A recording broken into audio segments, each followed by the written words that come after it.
We are trying this again. Can you guys hear me this time? Any chance you hear me? Let me know.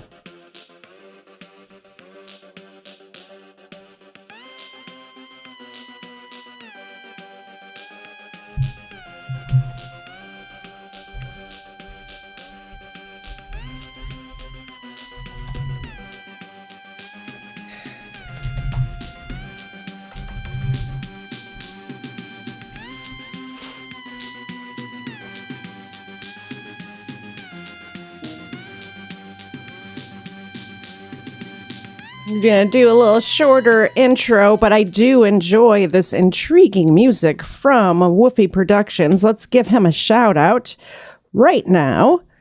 You can follow Woofy Productions at Woofy Productions on YouTube, and he's got lots of good copyright-free music. And if you just give him a little shout out, he'd be happy to let you use it for your own streams. He's a good friend of mine, and like I was trying to say earlier when you couldn't hear me, he also made me a little montage of for this case yesterday that I put out with a bunch of people, like so many, getting the facts of this case wrong. And I'd like to know from you, what do you know about the Brock Turner case? Like if somebody asked you on the street, hey, what do you know about Brock Turner? What would you know about it?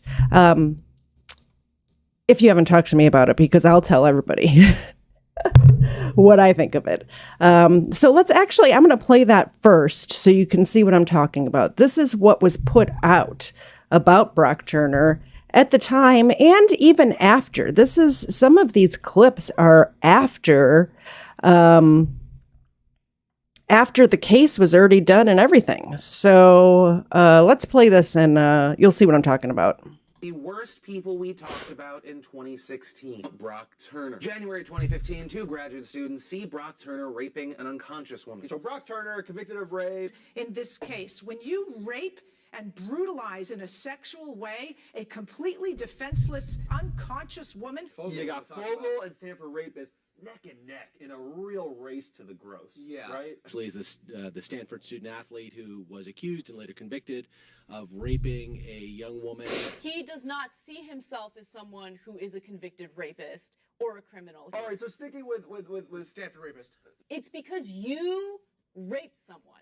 And you have to take responsibility for your actions. No one would have bothered you for raping someone. Rapes a woman behind a dumpster. No, you have all of the privilege in the world. Because you went to Stanford and you're good at swimming, you're going to get a slap on the wrist for rape. No, it's... Oh my God, the media has treated me unfairly for pointing out that I've been convicted of rape. He raped her behind a dumpster. Rapist Brock Turner, he had just been arrested for raping someone behind a dumpster as she was unconscious. His family enabled him to be a piece of shit, and it's very likely that he not only raped someone who was unconscious behind a dumpster, it's likely that he took a photo of her body and sent it to a group of people. A rapist rapes people. That's what Brock Turner did. He is a convicted rapist. Again, keep in mind that most of these clips are after he wasn't convicted of rape, by the way.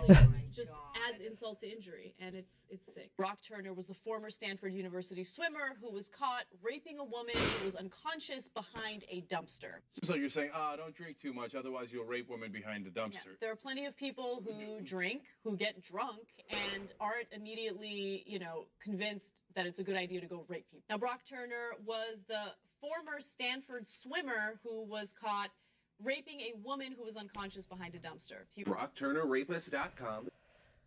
All right, so that's what we know about it from the media. And obviously, my first question is, what was she wearing? And we'll get to that. These are jokes, people. These are the jokes. We will actually get to... Dang, autoplay. We will get to what she was wearing, and among other things. So let me just read the chat, because I asked you guys what you knew about this case. Let's see if anybody answered me. Life to the Max says, I really don't know much. I didn't know the names of the people involved, but was vaguely familiar with the case. I think that's where a lot of people were. She went by a pseudonym or a victim name, where she didn't put her name out for a very long time. Interestingly enough, she ended up putting her name out years after the case was done when she wanted to sell her book. That's when she decided to put her name out. She needed to make some money off of this. So how are you going to make money if people don't know who you are? If you guys think I'm coming down too hard on me, just listen to the facts of it. And then if you still think that, I'd love to hear about it. Yo mama said the case is almost forgotten. That's what I know. It seems his life was a little changed indeed. They are very gleeful about calling him a rapist. And what gets me about those clips, especially of the young Turks, they were very excited to have a white guy who they could call a rapist. However, he wasn't convicted of rape. He was initially, when he was arrested, he was charged with rape, I believe, but it was dropped almost immediately once the investigation started. The rape charges were dropped immediately. He was convicted of having sexual activity with a person who could not give consent, and I should have the charges in front of me, but he was also charged with or convicted of having sexual relations with an unconscious person. And we'll get to that. We will get to that because everyone's unconscious at some point when they go to sleep at night. So we'll see how that goes. I'm going to just play the next video because if I don't blow my nose, I'm going to be sniffling the whole time. So we're going to first hear, let's see. I have the statement that she made in court, but it's like an hour long. So we may get to some of that later. If I run out of stuff to say, we'll see. But here's a little clip of her interviewing with Oprah's friend, who for some reason is on TV. We're not going to watch this whole thing, but just a little bit of this. And I'm going to figure out if I can mute my mic this time. Wish me luck. The very beginning, you didn't even know what happened to you. That's what I find so hard to believe. You're at the party and you admit that you passed out. You wake up and you're in the hospital. Your panties are gone. You're wearing different pants, but you don't know what happened to you. Yes. So it wasn't a matter of saying to the nursing staff or the doctors, what happened here? Yeah. Where are my panties? How did I get here? Yes. Did you ask any of those questions? I think a part of me knew that something was wrong, and I think that's the case for many survivors. It's a feeling before it has language, and it's an extremely disturbing feeling.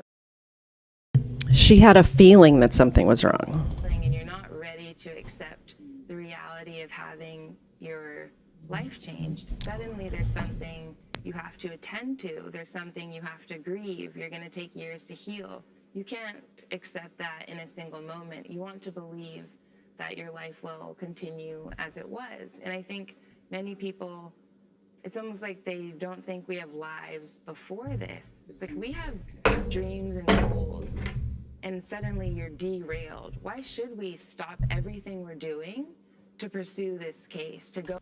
So what I want to talk about of this clip is that she had no idea what had happened to her because she has an issue with alcohol and doesn't remember what happened.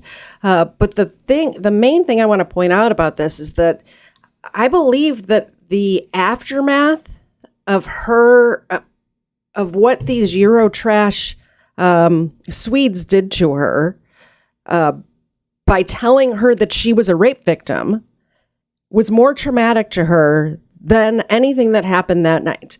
So I read her book, and by read, I mean listen to, because that's how I read. I listened to her book, and the most traumatic part to this woman is the exam afterwards, the rape kit that they have to do. She goes into great detail about how dehumanizing it is.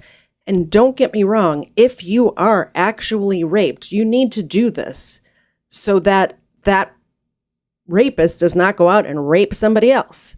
But that's not what happened to her in this case. And I'm just going to go straight into that because otherwise I'm just talking. You guys have no idea what I'm talking about. So I'm going to tell you his side of the story and her side of the story. These are the two people that were there who know what happened. So his side of the story is, I made notes. And I'm going to read directly from the police report as well. But let me just go over the notes real quick first. Okay, so Brock Turner's a freshman. He was a freshman at Stanford University. He's on the swim team. He actually was recruited to Stanford because he was such a wonderful athlete. He had just finished the Olympic trials. He did not make the Olympic team, but he was such at a high caliber of swimmer that he was at the Olympic trials. He was, he could have gone to the Rio Olympics if none of this had happened, and he kept his qualifications or whatever they do for Olympics, but that's how good of an athlete he was. He gets recruited to Stanford. He doesn't really know anybody. I don't know how many of you have had that college experience where you're new, you don't know anybody. All of your old friends are back in Ohio in his case.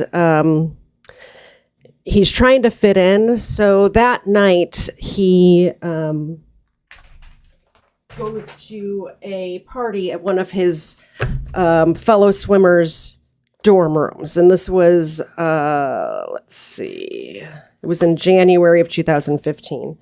So he goes to a party at a dorm room. They're drinking some beer, nothing crazy, regular night on a college campus in the dorm room, drinking some beer. They had some Fireball as well, which if you don't know what Fireball is, it's disgusting. It's, I believe, whiskey or some sort of liqueur that tastes like Red Hots, like the candies, Red Hot candies. So they drink some beer, have a little bit of Fireball, but it wasn't crazy. It's not like they were drunk at this point. So the RA, which is the resident assistant, breaks up the party, which they're known to do. So they decide this is probably, he says, around 10:30. They hear that there's a party going on at the Kappa Alpha house, which is just down the road from where his it's just down the road from where his dorm is. His dorm is up over this way somewhere, and the Kappa Alpha house is here, and I guess they renamed it or something, but this is where it was at, in this area here. So he goes to the party. I should pay attention to my notes because otherwise I just keep talking and I get so far off track. When he gets to the party, there's some senior members of the swim team, like the swim captain and stuff like this at the party. So he's kind of excited. He gets to spend time outside of the pool with his swim captain and other people on the swim team. And like I said, he's new. He's trying to fit in. These are his teammates. They get to talking. They're in the basement. They're playing party games, probably like, beer pong or whatever college kids do these days. When I was at that age, we used to play quarters, which is where you bounce the quarter into the cup. That I think I don't think I ever played beer pong in college. I have since, and I'm pretty good at it, not going to lie. So they're playing party games, and then someone turns down the lights and turns on the music, so everybody starts dancing. And he ends up seeing a girl who was dancing on a chair across the room, and this is Chanel Miller and her group of friends. So he notices her at that point. He danced with a few different girls, including Chanel Miller, at this time of the night. He says throughout the night he kissed 2 or 3 different girls at this party, one of them being Chanel Miller. He goes outside, and the girls who were with Chanel Miller and her, Chanel Miller's the victim in this case, they're outside in the backyard and they're standing around talking for a while. He said they were drinking beers and talking. He said they shotgun some beers, which if you don't know what that is, it's where you poke a little hole in it with a pen or whatever and then chug it really fast. So they shotgun some beers. Chanel Miller did not shotgun beers, but another couple of the other girls did. And the guys that he was with, the swim guys, and he loses track of them. He goes and talks to other people inside the house or whatever. And at this time, he kissed another girl and danced with somebody else on the dance floor. Then he sees time passes. I wish I had some sort of like time passes. And he sees Chanel Miller there by herself dancing on the dance floor. He asked her, she saw her dancing by herself, asked if he could dance with her. She said yes. And then they started making out on the dance floor. She was kissing him back. They were making out. And then he asked her if she would like to go back to his dorm room with him. She said yes. Her and he are holding hands as they leave the party, and they are walking from this area here, wherever the party was, down this path right here. I don't know if you can see this path behind these buildings, in between this park area and these buildings, back up to his dorm room, which is up here somewhere. When they get to this grassy area here, she stumbles and falls down, and since they're holding hands, takes him with her. So they end up on the ground in the grass and start making out there. And so they're making out in the grass. It's dark. He said it was very dark, so he didn't think anybody could see them. Obviously not dark enough, because the Eurotrash did see them. And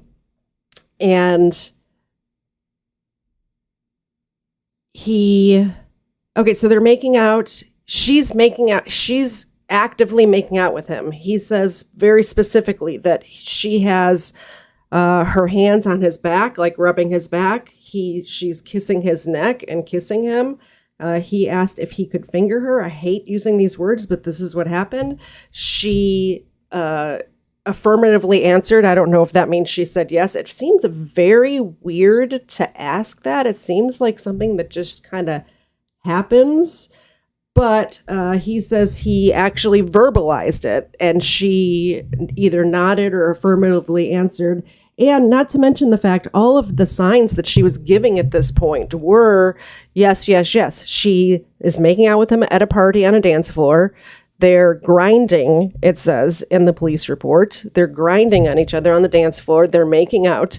She agrees to go back to the hotel, or to the dorm room with him. And this is not just his story. There's maybe not hundreds, but there's other witnesses, that there's other people at this party who see all this happening. Like, they see him making out with her. They see her grabbing him by the hand and leading him out to go back to his dorm room. This is not just his word against hers. Like, he didn't like knock her over the head or drug her and throw her over the shoulder and take her behind a dumpster. And from what we saw from the reports from the Young Turks, you would think that's what happened. That's not what happened at all. They're making out. They're going back to his dorm room. They stumble and fall onto the grassy area. There's a song about that from like before my time, but I can kind of think of it. They stumble to the ground, and then you say, I think we're alone now. There doesn't seem to be anyone around. Not everybody can sing. So we learned here today. Okay, so they're making out. He's up under her panties, touching her boobies. And then he feels sick. All of a sudden, he's drinking Fireball. That's what happens. So he feels sick, and he says to her, I think I'm going to throw up. And she says, okay, go. So she answers him, okay, go. And then so he gets up and starts looking for a place to throw up, because he doesn't want to throw up on her. Like, she's laying on the ground. He's kind of like next to her, like doing his thing down here, and has his arm like under her head over here. So he gets up, goes to throw up, and right when this happens, these two Swedes start yelling at him like, hey, what are you doing? Get back here, and start chasing him. So yes, he ran because two random dudes start aggressively moving towards him and yelling cuss words at him. So yes, he ran away from the dudes. He didn't run away from what was happening. He ran away from two random dudes chasing him.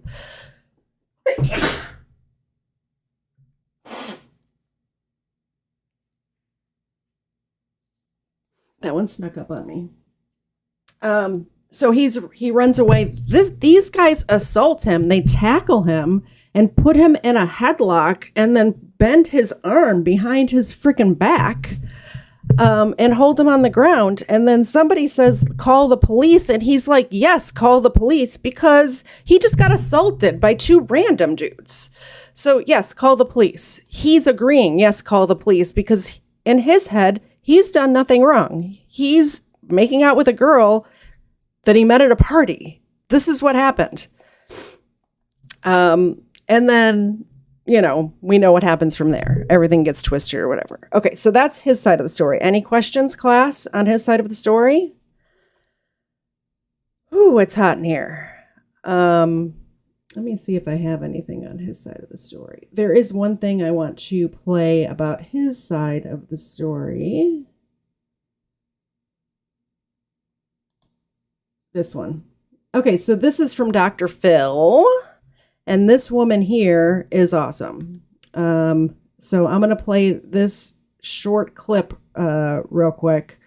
Because this kind of goes over his side of the story and how it got so twisted. I do feel that an injustice has been done to Brock Turner. I think what Judge Persky did was absolutely appropriate. The judge imposed a sentence by following the recommendation made by the probation officer. The judge followed the recommendation of a moderate sentence and imposed a 6-month jail sentence. He also did a lot more. He imposed a fine. He required Brock Turner to undergo anger management classes, and he required Brock Turner to register as a sex offender for the rest of his life. This young man wears a scarlet letter for the rest of his life. That's anything but lenient. I believe the sentence was absolutely appropriate. I would absolutely have done the same thing if I had presided over that case. Judge Persky has been on the bench for 14 years, and not once has he ever been found to have engaged in bias or misconduct. Please vote no on the recall of Judge Persky. I opposed the recall because I believe Judge Aaron Persky was unfairly targeted, and secondly, because this recall was a real threat to the independence of the judiciary. Why have we lost this whole concern that we should have as a society for redemption? I've heard people say, those who have been convicted of murder and go to prison, get out, they have a right now to redeem themselves. But I haven't heard that for Brock Turner. Well, please welcome retired Superior Court Judge Cordell and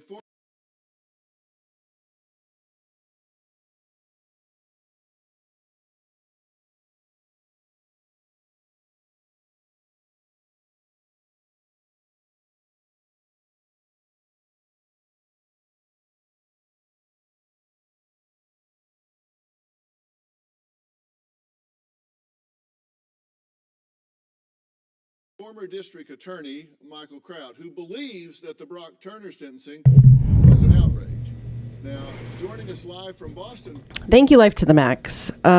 So I was just saying I wanted to break this up a little bit because Dr. Phil is notorious for not letting you play his stuff, but he has this on YouTube, so I think this little clip should be okay. It's like the preview to this episode. It's not the actual episode.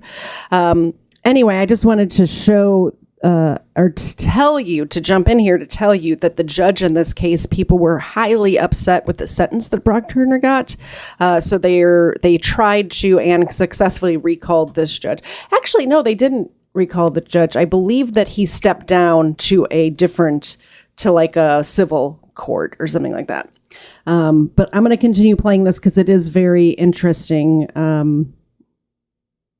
The This is the only person that I could find on the internet besides YouTubers, Devin Tracy, for instance, and I believe maybe Actual Justice Warrior covered this case.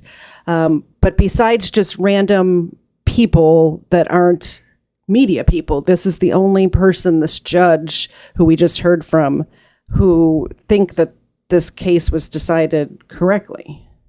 Via satellite is former prosecutor and law lecturer Wendy Murphy. So Wendy, thank you as well. Guys, thanks for being here. Why do you say this was a reasonable sentence and penalty for this young man? I say it's reasonable because judges have to take into consideration a number of factors. That is the victim, the defendant, the circumstances of the crime. I believe that the sentence he imposed was absolutely appropriate, and he isn't the only one. In California, when you're convicted of a felony, the probation department is required to prepare a report, to look at the entire offense, and to recommend a sentence. But it is just a recommendation. Absolutely. The decision is with the judge. You're right. This was a probation recommendation for a moderate jail sentence, which the judge chose to follow. And I think it was appropriate. Well, here was the sentence. He was convicted of assault with intent to rape an intoxicated woman, sexually penetrating an intoxicated woman with a foreign object, sexually penetrating an unconscious person. And the sentence was 6 months in county jail, 3 years probation, lifetime on the sex offender registry, mandatory sex offender rehabilitation. Now, he could have gotten 3, 6, or 8 years under the law, correct, Michael? That's correct. Why not? Why not give him more than 6 months in jail, which is going to be with good time 3 months? So in 12 weeks, he's out. What we have here is a case in which he left her unconscious after sexually assaulting her, and the only reason this individual is being treated differently is because he's white and he's from Stanford. There's no other clear-cut reason. See, that's just not true, and that's... Yeah, exactly. That's just not true. It's because of the facts of the case. Everyone speaking about this case has not looked at the facts of this case. That's not based on fact. Wendy, respond to this if you will. He got certainly a moderate or light sentence compared to what is available under the law, but yet he was assigned a third-degree category on the sex offender registry, which is severe. It's an important observation. You cannot have it both ways. How much plastic surgery has this woman had? Any guesses? This was either a severe crime, which is why he's a level 3, or it was equivalent of shock. She can't even move her mouth. Like her forehead and her mouth don't move naturally. Which is why he got 3 months. When you are the judge, you uphold the Constitution first. You do equal justice under the law. You make sure the punishment fits the crime. He didn't do any of those things in this case. When you rape and brutal... Watch the look on the judge's face here in a second. It's so hilarious. She tries so hard not to roll her eyes at this white woman. In a sexual way, a completely defenseless, unconscious woman. Can you give that guy I love that. on the list? I love that. You're yourself unfit to serve on the bench. All right, so I'm going to see if I can figure out how to put my Discord in the chat because I'm going to take calls later if I can figure it out. So unless I have mods in here that can do that for me, because I tried to do it on Shh, Katie, shush. How do I do it? How? There we go.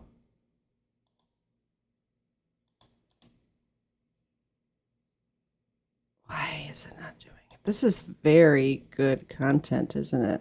What the flip? Cancel. Oh, because I don't have an account. Somebody needs to put my Discord in there because I can't do it from here.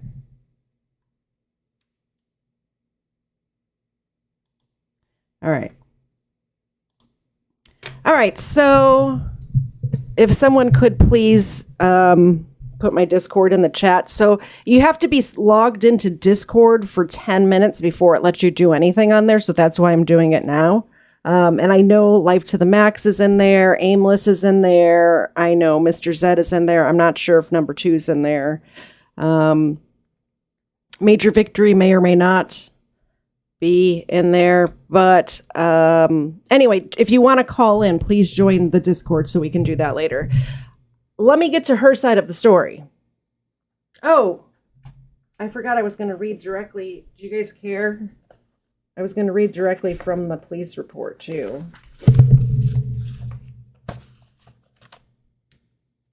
I mean, Brock's side of the story, I basically made notes from. His is very long because he didn't. The one thing that I did highlight in here is that he remembers yelling for help.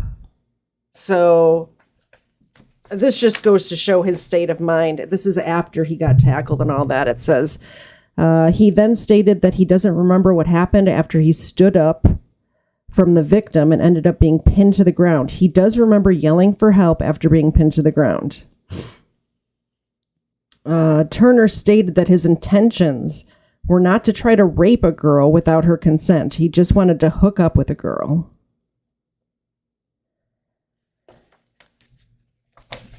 So his statement as far as the night goes was basically what I said. He started off at the dorm party, moved to the frat party, kissed a bunch of girls that night, ends up asking this girl to go back to his dorm room. She agrees. And the details, like, I don't really want to read this because it gets way more graphic than I got as far as, I'm a prude, so I don't want to read that stuff. All right, her side of the story is as follows.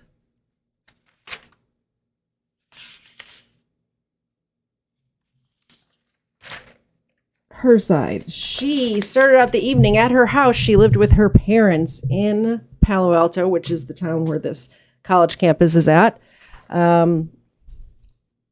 Her little sister's home from college. So her little sister says, hey, we're going to a frat party at Stanford. Do you want to come? And she says, yeah, sure. And she said, because she wanted to spend time with her sister. She hadn't seen her in a while. So she goes to this frat party. Oh, first, sorry. Before that, they pre-gamed. So at her house, they're meeting up with another girl. So while they're waiting for this other girl, or the other girl gets there, she drinks 4 shots of whiskey before she even goes to the party. So 4 shots of whiskey. And then the girl shows up and brings champagne. So between the 3 of them drink a whole bottle of champagne. So I don't know about you all, but if I drink 4 shots of whiskey and an entire bottle of champagne split between 3 people, I'm done for the night. That's it. I'm done. Like, I'm a two drink type of gal. And she's 22 years old. So that just leads me to believe that she drinks more than she should at this age. I'm not one to, I did stuff when I was that age too that I don't want to talk about. But regardless, so she drinks 4 shots of whiskey. They go to the party. Her mom drops her off at the party, and her and the other 2 girls, her sister and the other girl, because they don't want to drive home.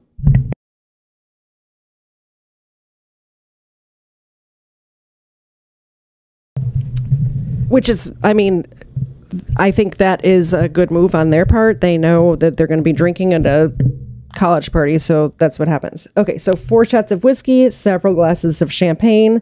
Mom drove them to the party. She gets to the party. She looks around. She realizes she's the oldest one there.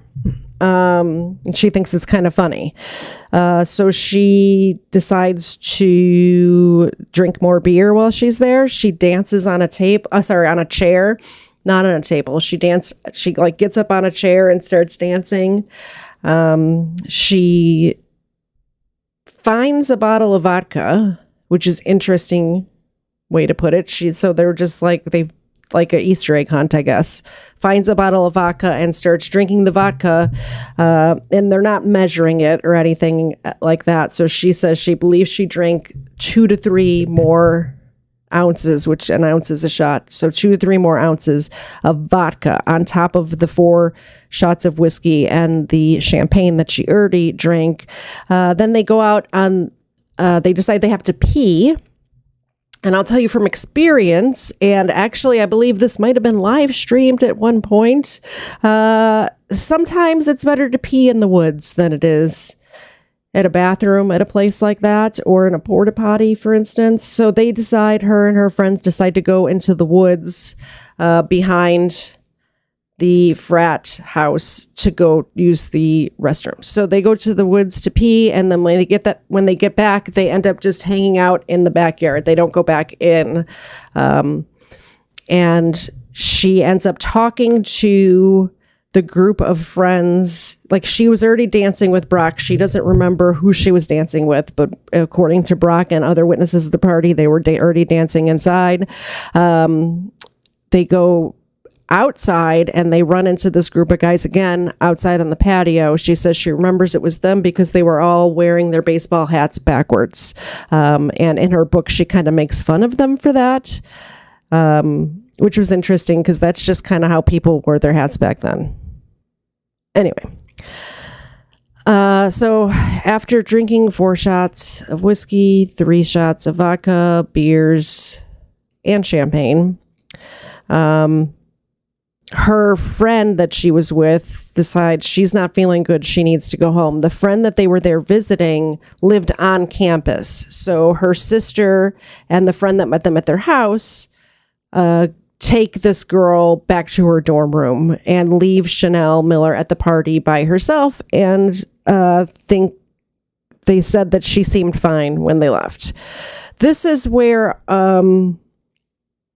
conveniently, just before she cheats on her boyfriend, her memory cuts out completely. So that's her story. That's the end of it. She remembers being in the backyard talking to guys with backwards baseball hats, and the end.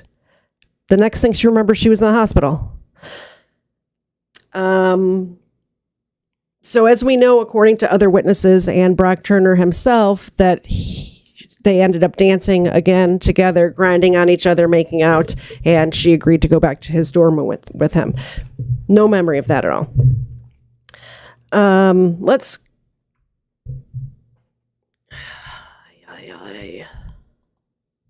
We already saw that one.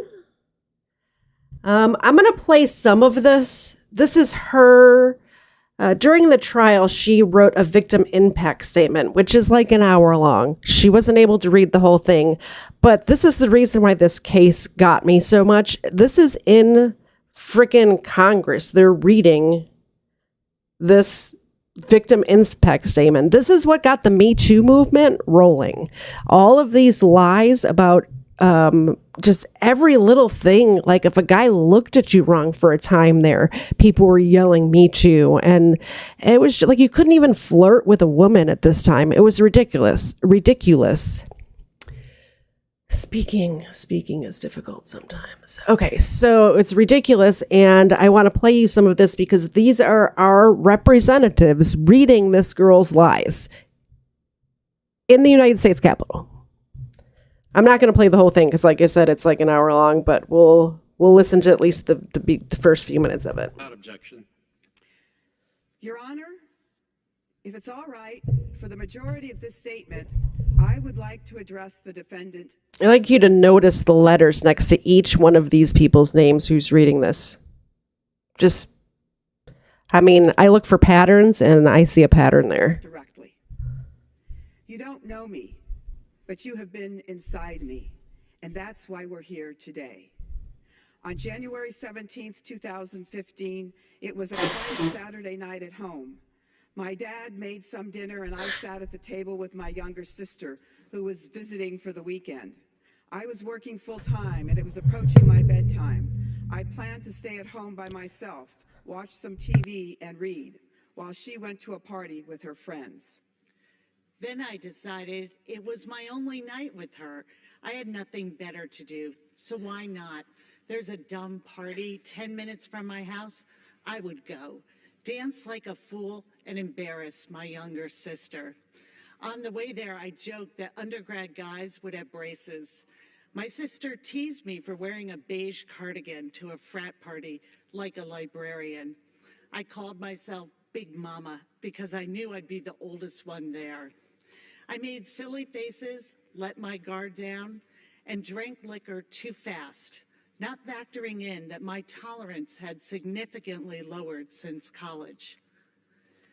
The next thing I remembered, I was in a gurney in a hallway. I had dried blood and bandages on the backs of my hands and elbow. I thought maybe I had fallen and was in an admin office on campus. I was very calm and wondering where my sister was. A deputy explained I had been assaulted. I still remained calmed, assured he was speaking to the wrong person. I knew no one at this party. When I was finally allowed to use the restroom, I pulled down the hospital pants they had given me, went to pull down my underwear, and felt nothing. I still remember the feeling of my hands touching my skin and grabbing nothing. I looked down and there was nothing. The thin piece of fabric, the only thing between my vagina and anything else, was missing, and everything inside me was silenced. I still don't have words for that feeling. In order to keep breathing, I thought maybe the policeman used scissors to cut them off for evidence. Then I felt the pine needles scratching the back of my neck and started pulling them out of my hair. The pine needles, good Lord. Okay, so this book, if you guys decide to read or listen to this book, I can't tell you how many times these dang pine needles are mentioned. She fell on the ground under a pine tree. What do you think is going to happen, Chanel? Pine needles stick to you. Trust me. I thought maybe the pine needles had fallen from a tree onto my head. My brain was talking my gut into not collapsing because my gut was saying, help me, help me. I shuffled from room to room with a blanket wrapped around me, pine needles trailing behind me. I left a little pile in every room I sat in. Now, tell me, you guys, do you think that she's more traumatized? Listening to her statement, these are her words. This is the victim's words. Do you think that she is more traumatized by her actions or whoever's actions at this party, or by what's being described right now at the hospital? Like, what do you think is more traumatizing? What do you think upset her more? I was asked to sign papers that said rape victim, and I thought something has really happened. My clothes were confiscated and I stood naked. She wasn't a rape victim till somebody told her she was. While nurses held a ruler to various abrasions on my body and photographed them. Abrasions that she got from being so drunk and falling down. The three of us worked to comb the pine needles out of my hair, 6 hands to fill one paper bag. To calm me down, they said it's just the flora and fauna. Flora and fauna. I had multiple swabs inserted into my vagina and anus, needles for shots, pills, had a Nikon pointed right into my spread legs. I had long, pointed beaks inside me, and my vagina smeared with cold blue paint to check for abrasions. After a few hours of this, they let me shower. I stood there examining my body beneath the steam of water and decided I was terrified of it. I didn't know what had been in it, if it had been contaminated, who had touched it. I wanted to take off my body like a jacket and leave it at the hospital with everything else. On that morning, all that I was told was that I had been found behind a dumpster, potentially penetrated by a stranger, and that I should get retested for HIV because results don't always show up immediately. But for now, I should go home and get back to my normal life. Imagine stepping back into the world with only that information. They gave me huge hugs, and I walked out of the hospital into the parking lot wearing the new sweatshirt and sweatpants they provided me, as it only allowed me to keep my necklace and shoes. My sister picked me up, face wet from tears and contorted in anguish. Instinctively and immediately, I wanted to take away her pain. I smiled at her. I told her to look at me. I'm right here. I'm okay. Everything's okay. I'm right here. My hair is washed and clean. They gave me the strangest shampoo. Calm down and look at me. Look at these funny new sweatpants and sweatshirt. I look like a PE teacher. Okay, so that's basically the night. The rest of her statement goes into like the aftermath, the trial, and preparing for the trial and having to retell the story and how traumatic it is and whatever. She did this to herself. Like, you didn't have to. Okay, here's what we got. She gets to the hospital. You can't tell me. I mean, I've been drunk before. I maybe once in my life have been where I don't remember what had happened the night before. Once. This girl is 22 years old. She says that she's been blackout drunk at least 4 times before. That's an issue. So my train of thought just totally, hold on.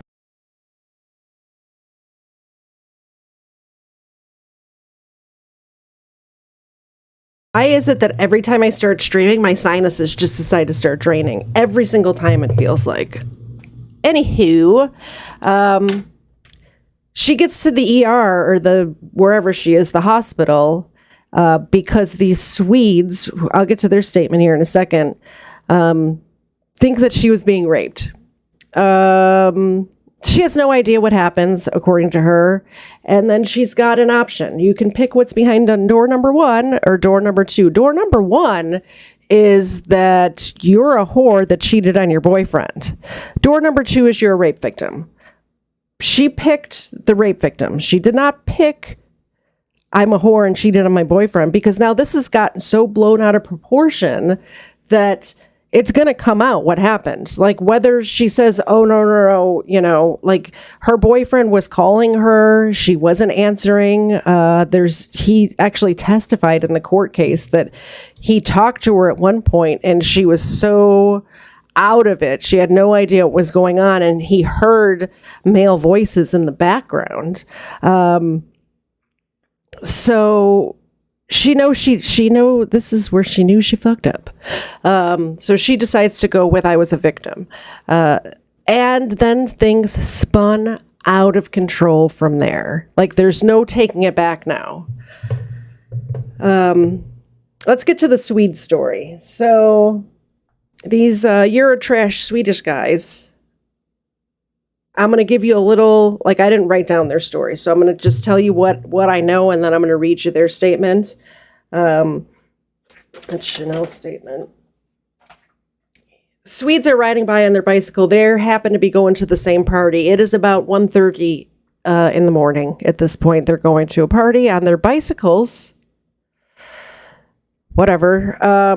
And they see 2 people in the grass. They said they looked like they were having sex. So they decide to circle back around and take a closer look because they're Eurotrash. They say that he sees like thrusting going on. At this point, what had happened was they were both, or Brock was fully clothed. Her dress was pulled up. Oh, I forgot I was going to get to what she was wearing. She was wearing a skin-tight black dress and boots with a long necklace. From what I could tell from the description of it, it was like a t-shirt material dress, like a tank dress that was skin tight and went to about halfway in between her hips and her knees. So it wasn't very far to go to pull it up to get to the action. And then it was January, so it was cold out, and it was obviously very inappropriate to be wearing that kind of dress in that kind of weather. So she had a sweater on over it, which I'm sure she took off at the party when she was dancing on the chair and grinding with Brock Turner. So that's what she decided to wear to a college party where she was the oldest one there. Also, just a side note, she's 22 years old and he had just turned 18. If she was his teacher, this would be an issue. Like, if it was 6 months earlier and he was 17, this would be an issue.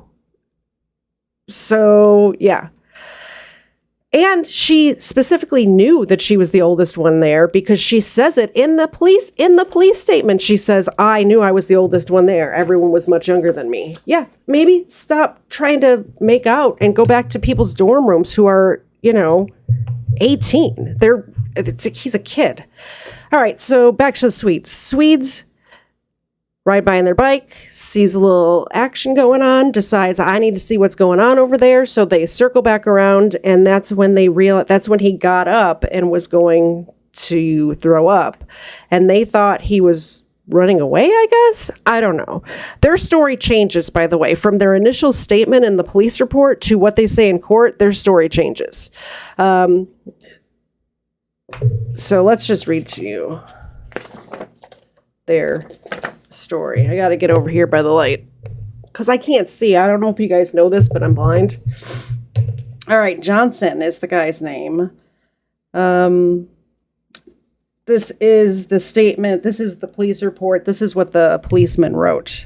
Johnson, who was waiting near my patrol vehicle as I had requested, I had interviewed him separately from other witnesses and asked that he not discuss the incident with anyone until after I'd spoken with each witness individually.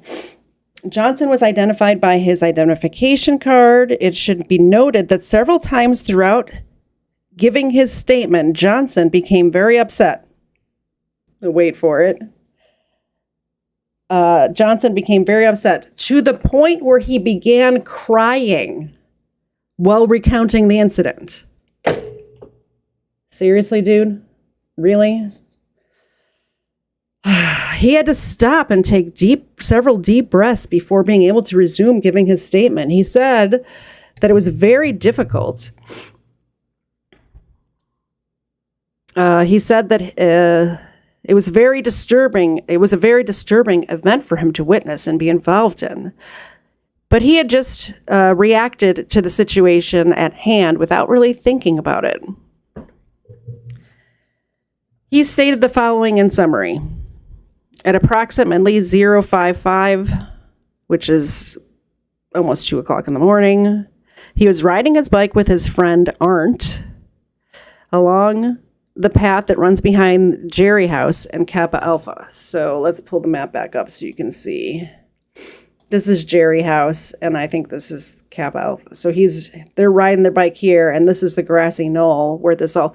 By the way, this dumpster story is ridiculous. Let me show you. The dumpster's here, and they've since put in like a little fountain and stuff in this dumpster area, so you can see. Here it is.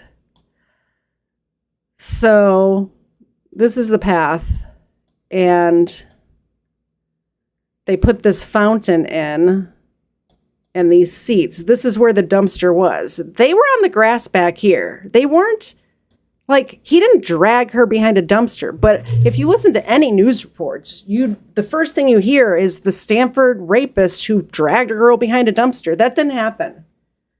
As you can see, this is a very, they put park benches in where it was. So how nasty and gross could it possibly be for it to look like this now? Like, this is the basketball court. This is where the dumpster was. This is the grassy area. And there's pine trees. Like this is pine needles here. So it was in this area here. Where was I? All right. So, they were riding westbound. During Jerry House, they were riding westbound along the path and came across a dumpster that is in between Jerry House and Kappa Alpha.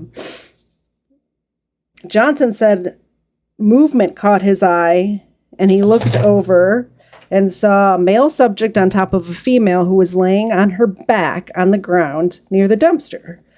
It looked like the male and female were having sex. He saw the male's hips thrust several times on top of the female. He was dry humping her. That's what we call dry humping. He was fingering her. They were making out. According to the statement, her hands were on his back, like rubbing his back and stuff. They were kissing during this time. And he was rubbing his dick on her leg. Because why should she have all the fun? Anyway, so he saw thrusting several times on top of the female. Johnson and Arndt both talked about it and thought it was a mutual interaction at first. So they ride along and they think, oh, yeah, these are just people having sex. So they decided to go back and look some more. Freaking voyeurs. Johnson said he kept riding by and noted that the female laying on the ground was not moving. So it wasn't even they drove back again. They rolled past several times to look at this interaction going on. It's fucking gross. Noticed the female on the ground was not moving. Something was weird about the situation. When asked to elaborate, he said it just seemed weird. He just got a weird feeling. These feelings again. Jeez Louise. Because it looked like the female had fallen asleep. All right, so at the end of every night of drinking, people fall asleep. That's what happens. So the whole thing is, like, when did she fall asleep? It seems like she fell asleep and he got up to go vomit. So it seems like things were coming to an end right there.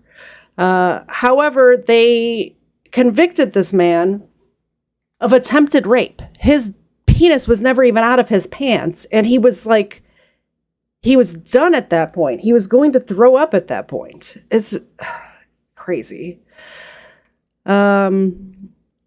Yo mama said behind the dumpster compared to where the bike behind the dumpster compared to where the bike path to where the bike was on the path is what he was trying to say. On the opposite side, they weren't tucked behind the dumpster. Very true. I need to change the setting. Yeah, and they kept going back to watch. Isn't that ridiculous? Yeah, they kept riding by so they can get a glimpse of these people who they thought were having sex behind a dumpster. And it wasn't even behind it. Like, this is where the dumpster area is. And this is where the basketball court was. So it's like in here. It wasn't like this was where these walls are. This was like a 3-sided enclosure. It was a brick enclosure. Actually, I think I could find a picture of it. Let's find a picture of Brock Turner's dumpster.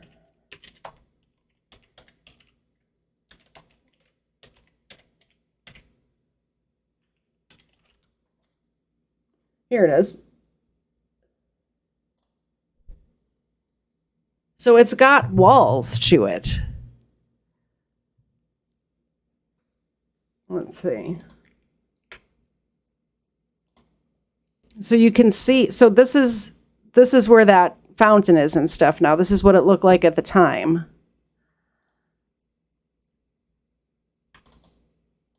I can't make it bigger.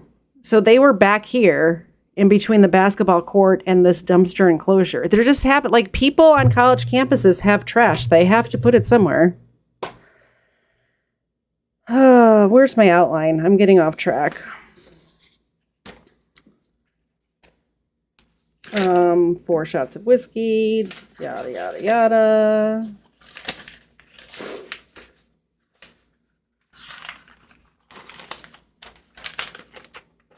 Okay, so let's go into some more of these videos. So what really pisses me off about this case is, just like my other case, which I could leave the title the same, like morality and legally are 2 different things. So morally, yeah, he shouldn't be making out with a girl on the, he shouldn't be getting drunk, first of all. He shouldn't be taking a girl back to his dorm room, that sort of stuff. But legally, this is like every college party ever. Like, she agreed to go back to his dorm room with him, and they didn't make it there. They started making out in the grass behind, the basketball court or whatever. I don't think we need to watch any more of this statement. Okay, so what pisses me off about this case so much is that it was so misreported at the time, and this man's life is ruined. This kid, basically, he was 18 at the time. So here's Comedy Central doing comedy. When's the last time anybody laughed at anything on Comedy Central? Here's my question. So we'll play this Comedy Central piece about Brock Turner. There was another story that I want to make sure doesn't get forgotten. Now, this one's about a judge who was, let's say, a bit too cavalier in his sentencing. 20-year-old swimming star Brock Turner could have been looking at 14 years for sexually assaulting an intoxicated and unconscious woman behind a dumpster on Stanford's campus. But instead of 14 years, a judge has ruled Turner will only spend 6 months in jail, eligible for parole in 3 months. Hold on a second. It's 14. Yeah, hold on a second. She wasn't unconscious when they were making out. She wasn't unconscious when he was fingering. I hate saying it, but when they were doing the sexual acts, she was not passed out at that point. 14 years or 6 months? I think 6 months is too harsh for this. Those are the two options? There's got to be something in between, like 13 years maybe? Or 13 years and 6 months? What am I missing? God. Or, what the was wrong with 14 years? How about that? If everyone who got drunk at a college party and made out with a dude or a girl got 14 years in prison, there would be nobody not in prison. So anyhow, the judge said he understood the devastation the victim suffered, but that the prison sentence would have a severe impact on Brock. Yes, because if anyone isn't supposed to change after a brutal attack, it's the attacker. Brock, man, we're gonna lock you up for a bit, but promise you won't lose that rapey side we love so much. Can you believe people are laughing at this? It's ridiculous. Okay, that's enough of this guy. Oh, here's a good one. This is the Young Turks, and this is regarding what type of person Brock Turner is. Can I just say one of us? Those who know, know. I'm going to play this little clip of the Young Turks, everybody. And you look at the messages that he sent back and forth through the history. He has used the N-word on several occasions. He is not put forward as this good standard human being that his parents continuously put forward that it's the reason why he needs to be spared. And then his mother comes out and says that he's going to be ruined in jail. What else? What is it? What kind of argument is that to put forward? Look at the individual whose life is already ruined. Look at the individual whose life he ruined. And you're trying to put that forward as a case to free up his already minimal jail term? The fact that he could get out after 3 months on good behavior? Yeah, it's incredible. And also, I mean, you see with the character testimony that his friends and family submitted to the judge before he got sentenced, that he lives in that privileged bubble where his behavior is enabled. But there are more and more forward talking about their personal experiences with him, and it shows that he's not some, upstanding citizen who has never caused any harm or injury to anyone else. A search of his phone showed he often used the N-words in text to a high school friend. In an interview, a high school acquaintance, AJ Burt, stated that he was really not delightful to be around. Burt, who is gay, said Turner repeatedly called him a faggot. So, all right, so there's that story about Brock Turner. I just thought that was interesting. Y'all get in the Discord. I'm going to take calls here in a second. We're almost done. I just wanted to show what the media has done to this kid. I have a couple of clips of him after he got out of jail. That's just heartbreaking. Just heartbreaking. This is him getting out of jail. He got out after 3 months, which is appropriate for a 6-month sentence. It was a short jail term for Brock Turner. It seemed like a long walk to freedom. Turner threading a gauntlet of reporters this morning, still unwilling to acknowledge responsibility. Are you going to apologize? He was whisked away to this hotel, waiting for his flight out of California. Do you have anything you'd like to say to the victim? Turner was convicted in March of sexually assaulting an unconscious woman near these dumpsters outside a Stanford party. Okay, the dumpsters that they showed are not even the dumpsters. So ABC, what are we doing here? Tonight, these images show Turner minutes after the assault. His shirt torn, face and arms scratched after he'd been tackled by Good Samaritan Carl Arndt. Good Samaritan. Yeah, I mean, he was struggling, or he was definitely trying to get loose. The prosecution asked for 6 years. Yeah, because you attacked him. He had no idea what's going on. Brock Turner asked for the police to be called because that Eurotrash piece of crap just tackled him. And he's like, what's going on? What's happening? This is just the uncut footage of these reporters berating this poor kid. How you doing? Do you feel like justice has been served? Anything to say? Get up here, get up here. Have anything to say? Brock, do you have anything to say? We're giving you a chance to apologize to everybody. Are you going to apologize, Brock? Brock, anything you want to say at all? How did you spend your time in prison?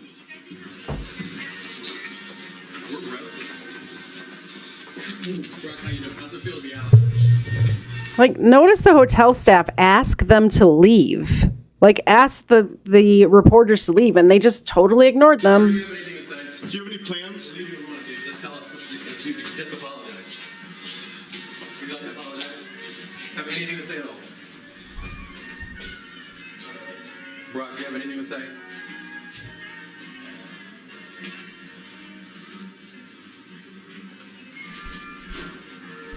Do you have anything you'd like to say to the victim? All right, I'm going to play the next clip. I'm going to try to figure out how to give Life to the Max a wrench because I'm not sure if I know how. So.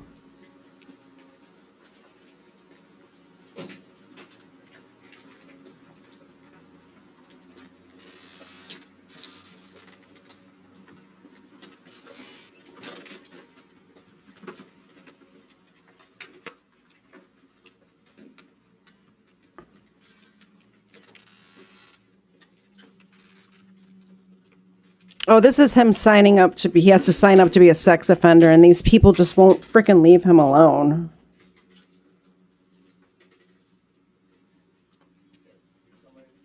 All right, I added a couple of mods. If you guys could put the link to the Discord in the chat, I would appreciate it. Hey,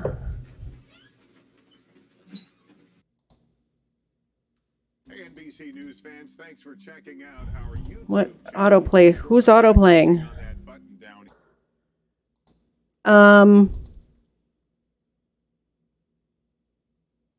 What is this one?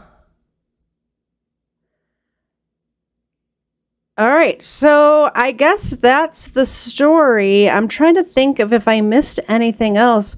I guess one of the things I should mention is that I think I did mention a little bit, but the judge in this case, they tried to recall him. There's a big recall effort for this judge because people saw the news stories and thought that somebody who was a violent rapist got 3 months in jail, which is not what happened at all. And also, by reporting stuff like this way, it really takes away from actual victims. There are women out there who actually were violently raped, who actually were sexually assaulted when they were unconscious, who hadn't just agreed to go back to the guy's dorm room with them and weren't grinding with them on the dance floor and making out right before it happened. So I understand that you can say no at any time throughout an interaction, but she said yes. She never said no. The fact that she was there at a college party cheating on her boyfriend and then had the option of saying, oh no, it wasn't me. I'm not a nasty whore who cheated on my boyfriend. I was sexually assaulted. Like, somebody put a piece of paper in front of her and said, you can either check this box or this box. Either you were sexually assaulted or you're a dirty slut. You pick. And that's what happened. Does anyone want to call in to the Discord? Anybody? and talk about this case. What do you think about this case? I am in right now. You can just join the voice channel in the Discord if you want to hop in here. And if you don't, we're pretty much done. So I should get the outro music queued up, I guess. Oh. I think it's very interesting that this is what launched the Me Too movement, and it's all been off the rails since then, honestly. Like, I think that ever since this case, women have just had an excuse for their shitty behavior, and it's kind of ridiculous. All right, I have the intro music ready. If nobody wants, I guess nobody's coming. Where's my chat? Let me look at the chat and see if somebody. I guess number 2 votes Dirty Slut. And Life to the Max says she did she put herself in this situation. I guess this call-in part is not going to work because nobody wants to talk to me. But that's okay. PJ says he used the N-word, so he must be a rapist. Absolutely. Yeah, this is the catalyst for Me Too. This happened, and then everyone joined in. Me Too. Oh, Aimless is here. Caller, you're on the air. What's going on? Nothing much. How are you? What do you think of this case? Well, I mean, I really don't think it's anything too surprising, though. Yeah. It's because, like I said, I don't know as much of this case as you do, because I think you kind of shine me on this case. Yeah. Like, one thing I will say is this is nothing new. Mm-hmm. Like, a lot of times, with many cases, media will have a preconceived narrative. And that's all anyone ever hears. Yeah. It's just one side amplified through everything. Yeah, that's exactly what happened in this case, for sure. Yeah, you gotta look into police reports yourself, court transcripts yourself. These are all things I've started to do more and more as I've gotten into true crime. Yeah. Because it's wild. I mean, people's lives get ruined over nothing. Yeah, absolutely. So what case, because you're into true crime as much as I am, what case do you think? I'm trying to do cases that I believe the media got wrong, which is why I did that Conrad Roy case and this case. What case do you think the media got wrong that you know of that I should do next? The case I knew the most about is probably the Julius Jones case. Yeah, that's a good one too. I dove hardcore into that one. Yeah. I've never seen more evidence of anything ever. Oh yeah, he's 100% guilty. There was video, multiple eyewitnesses. Yeah. DNA, murder weapon, the guy's vehicle. Yeah. I mean, every single piece of evidence you could ever ask for. Yeah, absolutely. That one and Kevin Cooper as well as another one. I want to try to find a case that hasn't been done to death. You know what I mean? And Julius Jones, since we just had all of this, I might still do maybe a shorter episode. I might ask your help with research on it since you know more about that one than I do. But I might do a short episode on that just to get it out there. I want this to be on record that this is wrong. The way the media is reporting stuff is just absolutely wrong. And of course, I have bias too. Everyone has bias. But I claim my bias, and that my bias is what I'm talking about here. I'm talking about my opinion on stuff. The media is supposed to be reporting the facts, and they're not doing that. Well, what you gotta do is what I've been trying to do is there are parts of things that you're gonna be opinionated that you can't prove kind of without a doubt, like DNA evidence you can prove without a doubt. Yeah. You know, somebody's in video you can prove without a doubt. Things of that nature, and then just start with that, and then go with your opinion after that. Absolutely. So does anybody else want to jump in here while we're still going? If not, I think I'm going to call it. Anybody? Nobody's chatting. I kind of was hoping Life to the Max would jump in, but I understand if she doesn't want to. That's Aimless on the call, by the way. Oh, PJ's here. Hi, PJ. Caller, you're on the air. Listener, first time caller. Awesome. Hold on, I gotta mute the video so I don't hear it double. Come on, get your stuff together. I know. I should be better at this. How's it going? It's going good. What did you know anything about this case before I started talking about it, or is this new to you? So I've learned more about this. This is one that I feel like I kind of overlooked a lot. And to me, what's interesting about this case, and the reason I wanted to say something is it feels like, from what I see in this, is it shows a huge difference between the way that the right and the left think in a big way, because this case was covered pretty much exactly the same on both sides of the aisle as far as I knew. That's why I kind of overlooked it, because everybody was just saying, yeah, this guy's guilty. Yeah. And all that stuff. And what's interesting to me is this is the beginning of what you said is the Me Too movement. But if people on the right are willing to, like you and other people I've seen, are willing to look at this stuff and point out the facts, why is it that when something is another Me Too movement thing, is it the left is so quiet on it? If it's so obviously true, Yeah. and the media doesn't want them to. So like Jeffrey Epstein being one, they kind of are quiet on Harvey Weinstein. They're quiet on all of these other ones. And you see people on the right that are willing to look past Fox News, which is, the controlled opposition, and actually look to the facts of the case, but you just don't see that on the other side. And I think that's what's most interesting about this one to me. I don't know. It's because the Jeffrey Epstein and Weinstein case are the people who are involved in it are too high up. They have too much power. It's all about power. No, I agree. My point was, I get why the media says it. What I'm saying is, why are the normal, everyday Twitter users, things like people on the left who are not involved in, covering their own tracks with stuff like Epstein, people who weren't involved. Yeah. I think there's just not information. Like, if there was information out there for me to report, I totally would, but they're keeping it so hush hush. Like they're scrubbing it from the internet. There's nowhere you can't find the information. If I could find the list of people that were on Epstein Island, believe me, I would be on here right now reading that list out loud, Yeah.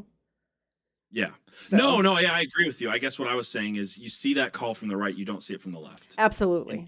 Yeah, that's what's interesting to me. Yeah. So the left don't care. They don't care. Everyone's pushing the Me Too movement, the Believe All Women movement, all this stuff all the time. And yet they're oddly silent. And again, I'm not talking about the media, because I get the media. Even Fox News is in on all this stuff. Yeah. Why they're quiet. What I don't get is why their followers are quiet.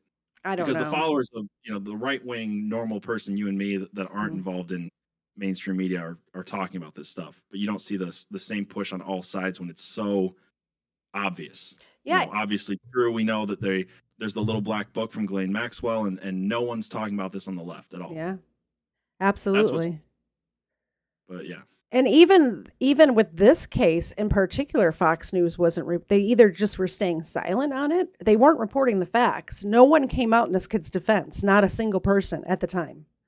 And it's just heartbreaking. He was 18 years old. He had just turned 18. This kid's life is ruined.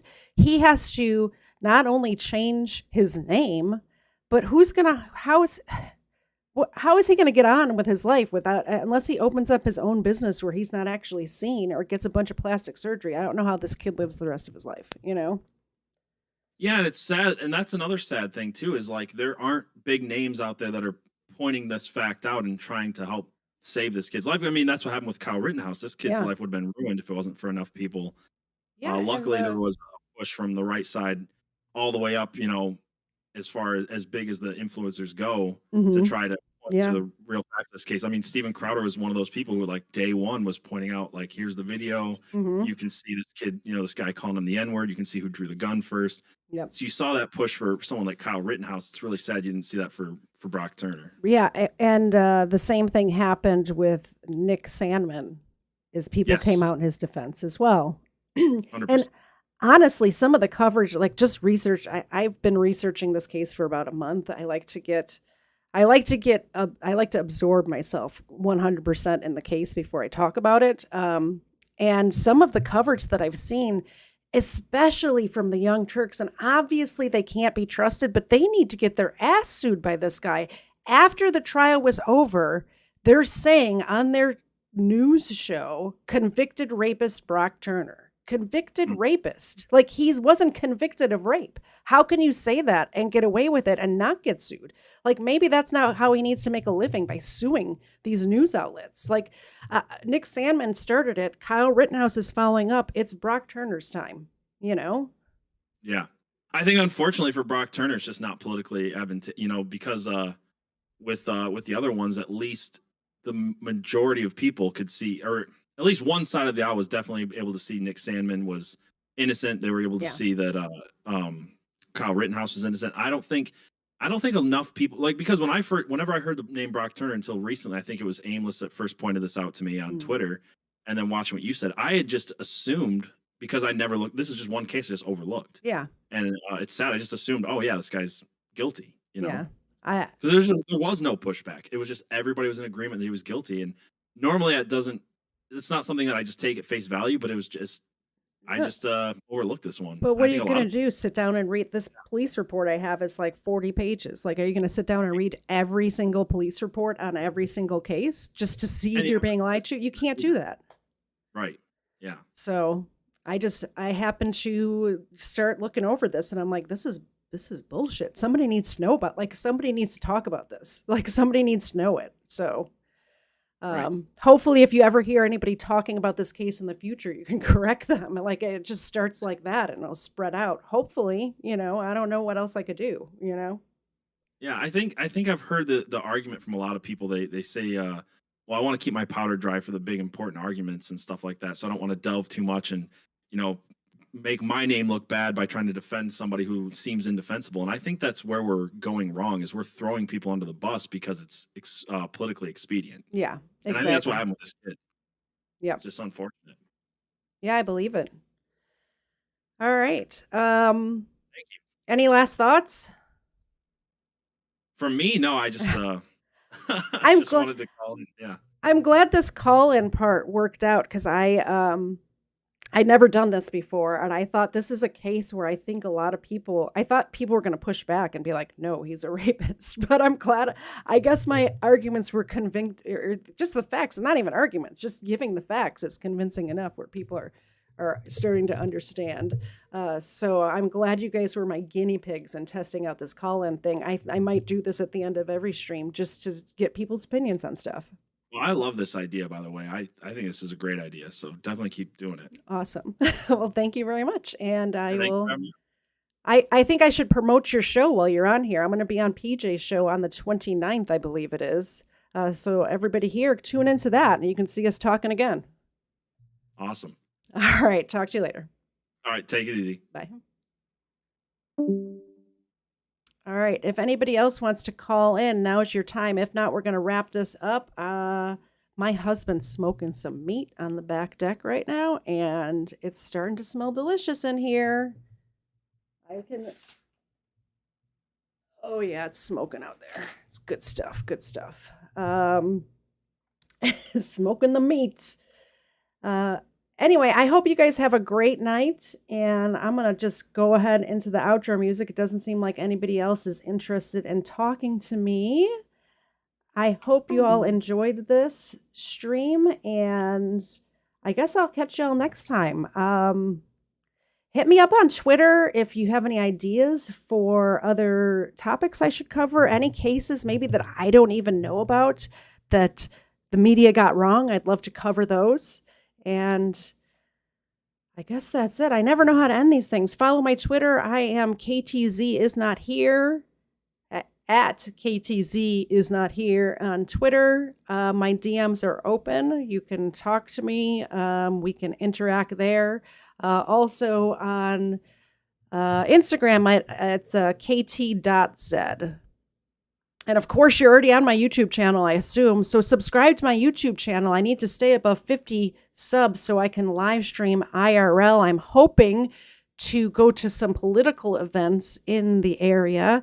I'm on Stacey Abrams' email list, hoping she'll have some sort of event I can go live stream and make fun of people. I wear a mask, and then I can just make fun of people, and they don't know it's me talking. It'll be great. yeah, please support the YouTube channel just by subbing. I would really appreciate it. And I will catch you all next time. Bye, guys.